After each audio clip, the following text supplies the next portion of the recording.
بسم اللہ الرحمن الرحیم۔ السلام علیکم خازن حضرات، میں ہوں آپ کا جنید سلیم اور آپ دیکھ رہے ہیں انصاف ڈیجیٹل۔ عمران خان کو ہسپتال منتقل کرنے کی درخواست اسلام آباد ہائی کورٹ نے مسترد کر دی اور ایک ایسا فیصلہ دیا جس کی ابھی تک کسی کو سمجھ نہیں آ رہی کہ عدالت آخر چاہتی کیا ہے۔ بجائے اس کے کہ عدالت خود کوئی فیصلہ دیتی، اس نے یہ اختیار میڈیکل بورڈ اور چیف کمشنر اسلام آباد کو دے دیا۔ یعنی جو لوگ پہلے ہی عمران خان کو ہاسپٹل منتقل نہ کرنے کی لاپرواہی کے مرتکب ہوئے ہیں، جن کے خلاف کارروائی ہونی چاہیے تھی، انہیں پھر سے فیصلہ سونپ دیا گیا ہے کہ وہ دوبارہ عمران خان کے ساتھ یہ زیادتی روا رکھیں اور ایک بار پھر کوئی اسی قسم کا فیصلہ سنا دیں۔ عمران خان کو ہاسپٹل منتقل کرنے کی درخواست پر جسٹس ارباب طاہر اور جسٹس خادم سومرو نے سماعت کی۔ ایک موقع پر جسٹس ارباب نے ایڈوکیٹ جنرل اسلام آباد سے کہا کہ عمران خان کو شفا انٹرنیشنل ہاسپٹل منتقل کریں اور ٹیسٹ کرائیں، مخالفت کیوں کر رہے ہیں؟ اس پر ایڈیشنل اٹارنی جنرل نے کہا کہ عمران خان کی اہلیہ ان کے ساتھ ہیں، انہیں اطلاع دی جاتی ہے۔ اس پر علیمہ خان نے کہا کہ بشریٰ بی بی تو خود جیل میں ہے۔ تو جسٹس ارباب طاہر نے ایڈوکیٹ جنرل سے پوچھا کہ اگر عمران خان کی بہن کو آگاہ کر دیں تو پھر کیا ہوگا، کھل کر بتائیں۔ اس پر ایڈوکیٹ جنرل اسلام آباد نے کہا کہ جی میں شاید اس متعلق اس بارے میں کھل کر بات نہ کر سکوں۔ عمران خان کے حوالے سے فیملی کو آگاہ کریں تو ہم انہیں کسی ہسپتال نہیں لے جا سکتے۔ انہوں نے کہا کہ عدالت میں ہی دیکھ لیں کیا صورتحال ہے، ہم جہاں لے کر جائیں لا اینڈ آرڈر کی صورتحال پیدا ہو جاتی ہے۔ انہوں نے کہا کہ جی عمران خان کی صحت کی موجودہ صورتحال تسلی بخش ہے، جس پر جسٹس ارباب نے کہا کہ عمران خان کی صحت کو کچھ ہو گیا تو ذمہ دار کون ہوگا؟ اگر کل کچھ ہو گیا تو کیا آپ ذمہ داری لیں گے؟ جس پر ایڈوکیٹ جنرل نے کہا کہ ہم ذمہ داری لیں گے۔ اس پر جسٹس خادم حسین سومرو نے پوچھا کہ کیا یہ ریکارڈ پر لکھ کر دے سکتے ہیں؟ اس پر ایڈوکیٹ جنرل نے کہا کہ بالکل لکھ دیں، جس کے بعد عدالت نے فیصلہ محفوظ کر لیا، جو کچھ دیر بعد سنایا گیا، جس کے مطابق عمران خان کو فوری طور پر ہاسپٹل منتقل کرنے کی درخواست مسترد کر دی گئی۔ ذاتی معالج ڈاکٹر عاصم بھی عمران خان تک رسائی دینے کی درخواست جو ہے وہ مسترد کرا بیٹھے ہیں۔ البتہ عدالت نے چیف کمشنر کو عمران خان کے میڈیکل چیک اپ کے لیے نیا بورڈ تشکیل دینے کا حکم دیا ہے۔ فیصلے کے مطابق عدالت چیف کمشنر اسلام آباد کو حکم دیتی ہے کہ جی ڈاکٹر عارف خان کی سربراہی میں ایک ایسا میڈیکل بورڈ تشکیل دیا جائے جس میں ڈاکٹر ندیم قریشی بھی شامل ہو۔ یہ میڈیکل بورڈ عمران خان کا معائنہ کرنے کی تجویز دے گا کہ کیا ہاسپٹل منتقل کیا جائے یا نہ۔ عدالت نے عمران خان کے علاج سے متعلق رشتہ داروں کو آگاہ رکھنے کا حکم دیا، مگر یہ بھی نہیں بتایا نا مناسب سمجھا، یہ نہیں بتایا کہ جی رشتہ دار جیل میں قید صرف بشریٰ بی بی ہوں گی یا ان کی بہنیں بھی عدالت کی نظر میں رشتہ داروں کے زمرے میں آتی ہیں۔ اسلام آباد ہائی کورٹ کے 2 ججز نے 2 گھنٹے پر محیط یہ سماعت کی۔ پی ٹی آئی کے امیدواروں کا گراف جو ہے وہ آسمانوں پر پہنچا دیا، یعنی اسلام آباد یہ اس کی میں بات کر رہا ہوں۔ پھر وہی آرڈر کر دیا جو ریاست نے 3 ہفتے پہلے کیا تھا۔ عدالتیں بھرپور کوشش سے اپنی ساکھ لگتا ہے کہ خود تباہ کرنے پر تلی ہوئی ہیں۔ اچھا ناظرین، اسرائیل اور امریکہ کے ایران پر حملے کے بعد اب تک نتائج پوری دنیا کے لیے سبق آموز ہیں۔ اب تک کی جنگ سے پتہ چلا ہے کہ حملہ آور امریکہ اور اسرائیل نے ہر اصول کو، ہر اخلاقی اصول کو، اخلاقیات کو، انسانیت کو، جن پر عمل کیے بغیر کہنا چاہیے کہ جنگ جیتنے کا خواب نہیں دیکھا جا سکتا۔ انسانی اصول یعنی جنگوں کے بھی تو اصول ہوتے ہیں نا، جیسے کہتے ہیں جنگلوں کے بھی اصول ہوتے ہیں، اس طرح جنگوں کے بھی اصول ہوتے ہیں۔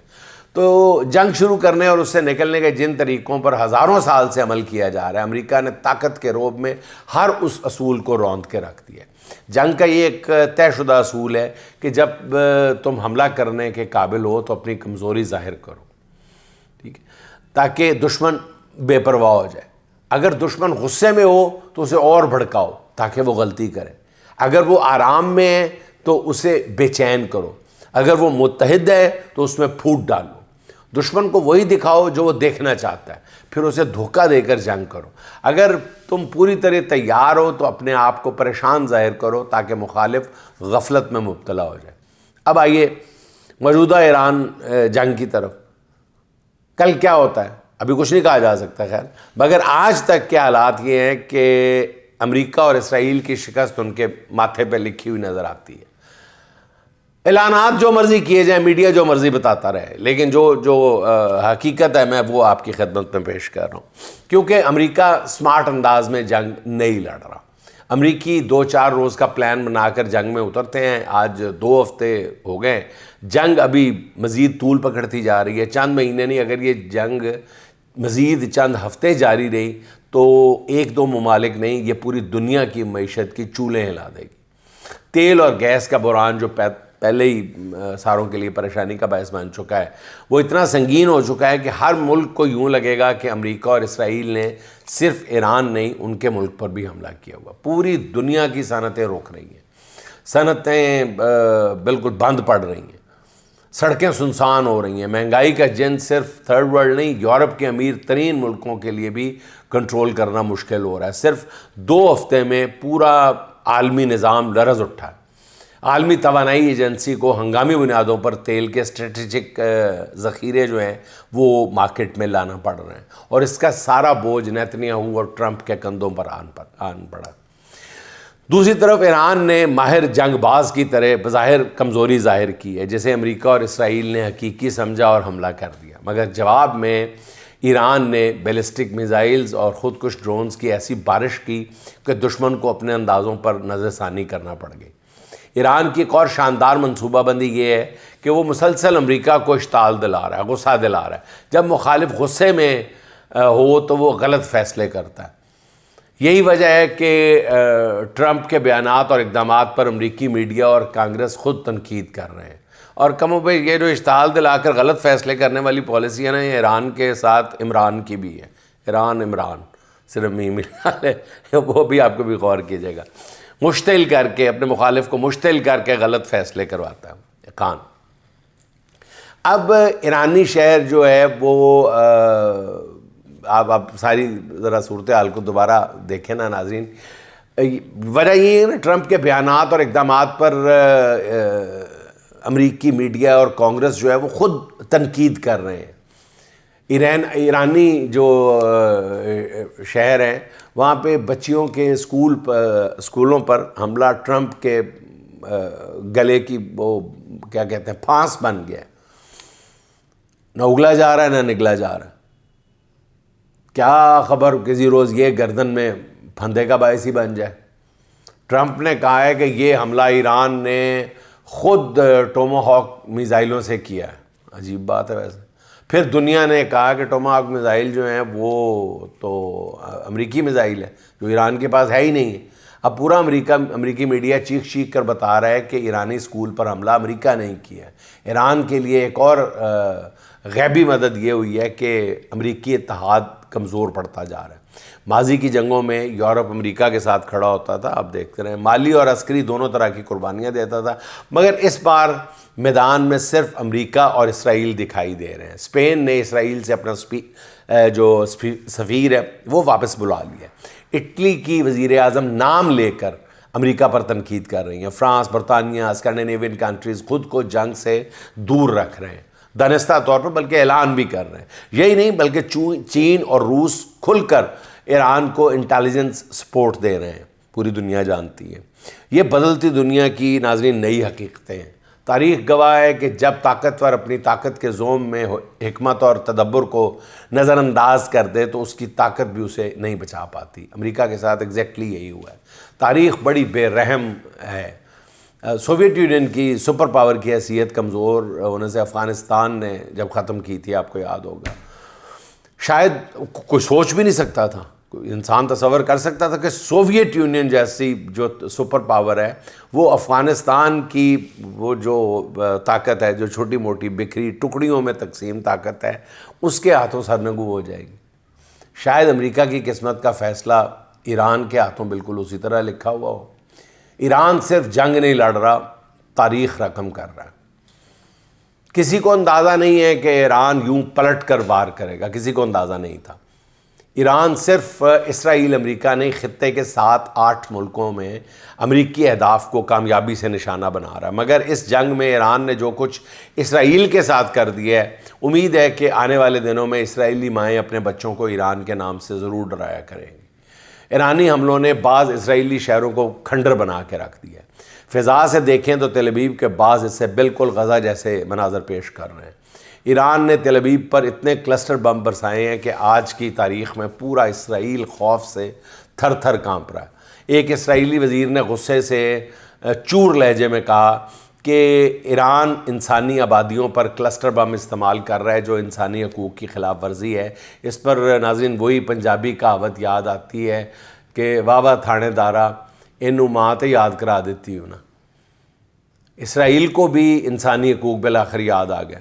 وہی اسرائیل جس نے بے رحمانہ بمباری سے غزہ میں 20,000 بچوں اور 30,000 خواتین کو بے دردی کے ساتھ شہید کر دیا، ان میں شیر خوار بچے بھی شامل تھے۔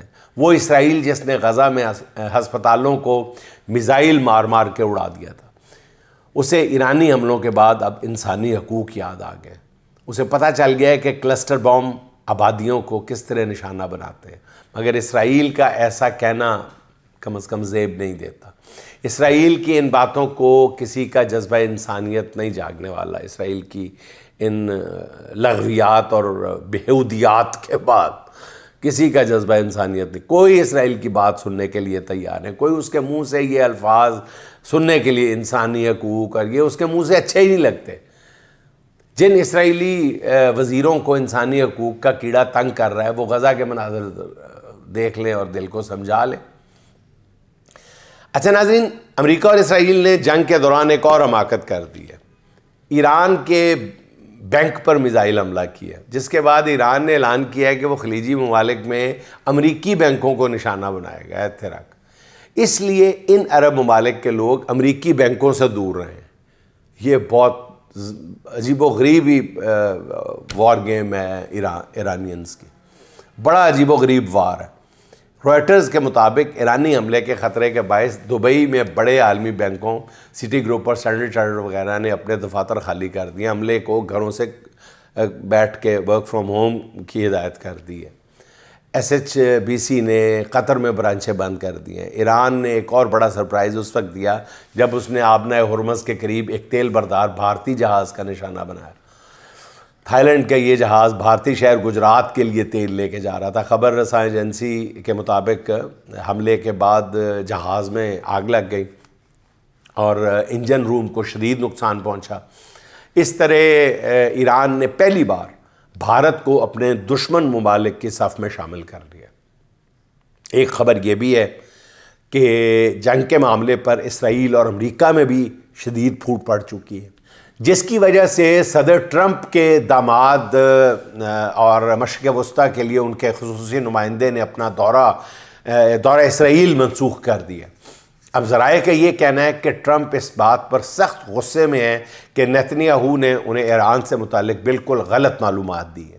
ذرائع کا کہنا یہ ہے کہ امریکہ کے جنگ پر روزانہ $1 ارب سے زیادہ اخراجات اٹھ رہے ہیں، اس پر بھی ٹرمپ خوش نہیں ہے۔ امریکہ کے لیے سب سے بڑا دھچکا یہ ہے کہ خلیجی ممالک کو یہ احساس ہو گیا ہے کہ امریکہ اس کی حفاظت نہیں کر سکتا۔ ذرائع کا یہ کہنا ہے کہ جنگ ختم ہوتے ہی خلیجی ممالک امریکی بینکوں میں پڑے اپنے ڈپازٹ وہاں سے نکال سکتے ہیں۔ ظاہر ہے خلیجی ممالک یہ اقدام کسی اور کی طرف سے حفاظت کی گارنٹی ملنے کے بعد ہی کریں گے نا، اگلی کڑیاں آپ خود میں لا لیں۔ امریکی صدر ٹرمپ جو ہیں کھسیانے سے ہو کے ناظرین اب ایران کے خلاف جنگ میں فتح کے دعوے کر رہے ہیں۔ کبھی کہتا ہے ہم نے یہ کر دیا ہے، فضائیہ ختم کر دی ہے، کبھی کہتا ہے ہم نے بیریا مار دی ہے، کبھی پتہ نہیں عجیب و غریب وہ باتیں کر رہے ہیں۔ وہ کہتا ہے کہ جی ایران کے خلاف جنگ پہلے ہی گھنٹے جیت چکے تھے، لیکن مقصد پورا ہونے تک ایران سے نہیں نکلیں گے۔ ڈونلڈ ٹرمپ نے دعویٰ کیا ہے کہ اس آپریشن کے دوران 11 روز میں ایران کو مکمل تباہ کر دیا۔ ایرانی بحریہ کو جیسے میں نے عرض کیا بار بار سمندر میں ڈبو دیا ہے، اور ٹرمپ نے اور بھی کئی دعوے کیے ہیں، جس سے اندازہ ہوتا ہے کہ وہ فیس سیونگ کے بعد اس جنگ سے نکلنا چاہتا ہے۔ ابھی 1-2 روز پہلے ہی فاکس نیوز کو دیے گئے انٹرویو میں ٹرمپ نے اس جنگ کی ذمہ داری اپنے وزیر دفاع اور مذاکرات کار اور اپنے داماد ان ساروں پر ڈال دی تھی، گویا شکست سے پہلے ذمہ داری کا بوجھ دوسرے کے کندھوں پر منتقل کیا جا رہا تھا۔ ٹرمپ نے اب پینترا بدلتے ہوئے جنگ میں اپنی فتح کا اعلان کرنا شروع کر دیا۔ ایک ایرانی جنرل فدوی نے انکشاف کیا ہے کہ امریکی صدر ڈونلڈ ٹرمپ کئی روز سے کوشش میں ہے کہ جنگ بندی کا اعلان ہو جائے۔ جنرل فدوی نے ایک انٹرویو میں کہا ہے کہ دشمن نے جنگ جیتی ہوتی تو وہ دنیا کو ثالثی کے لیے جمع نہ کرتا. بات تو سمجھ آتی ہے. ایرانی جنرل کا یہ دعویٰ حقیقت کے قریب لگتا ہے، کیونکہ کچھ ملکوں نے جنگ بندی کے لیے سنجیدہ کوششیں شروع کر دی ہیں. ان میں ترکی کے صدر طیب اردوان بھی شامل ہے، جن کا کہنا یہ ہے کہ نیتنیاہو ہولوکاسٹ کے بعد اسرائیلیوں کے لیے سب سے بڑی آفت بن چکے ہیں. ترک صدر نے کہا ہے کہ فریقین کو مذاکرات کی میز پر لانے کی کوشش کر رہے ہیں. ذرائع کے مطابق چین بھی جنگ بندی کی کوششوں میں مصروف ہے. دوسری طرف ایران نے جنگ بندی کے لیے 3 شرائط رکھ دی ہیں. ایرانی صدر کا کہنا یہ ہے کہ ایران کے جائز اور قانونی حقوق کو تسلیم کیا جائے. دوسرا، ایران کے جنگی نقصانات کو پورا کیا جائے. تیسرا، تاوان جنگ ادا کیا جائے. اور ایک اور وہ یہ بھی کہہ رہے ہیں کہ ایران کو مستقبل میں کسی بھی جارحیت کے خلاف ٹھوس اور مضبوط بین الاقوامی ضمانتیں دی جائیں. ایرانی شرائط جو 3 ہیں یا 4 ہیں، ان کو کہہ لیں، وہ ناظرین ایک فاتح والی شرائط ہیں. ناظرین، آخر میں نصرت صابر کے 2 اشعار: یہ بکھلاہٹ، یہ جھلاٹ عجب نظارے ہیں، حق کی روشنی کے جیت کے اشارے ہیں. حق کی روشنی کے جیت کے اشارے ہیں. ہوا سے پھولے جو یہ تکبر کے غبارے ہیں. ہوا سے پھولے جو یہ تکبر کے غبارے ہیں. شکست فاش کے یہ تو استعارے ہیں. غرور و ظلم کی دیمک لگی ہے فصیلوں میں. غرور و ظلم کی دیمک لگی ہے فصیلوں میں. گرنے کو تمہارے یہ کھوکھلے چبارے ہیں. گرنے کو تمہارے یہ کھوکھلے چبارے ہیں. ناظرین، خوش رہیں، خوش رکھیں. آپ سے ملاقات ہوگی انشاءاللہ اگلے ولاگ میں. اللہ حافظ.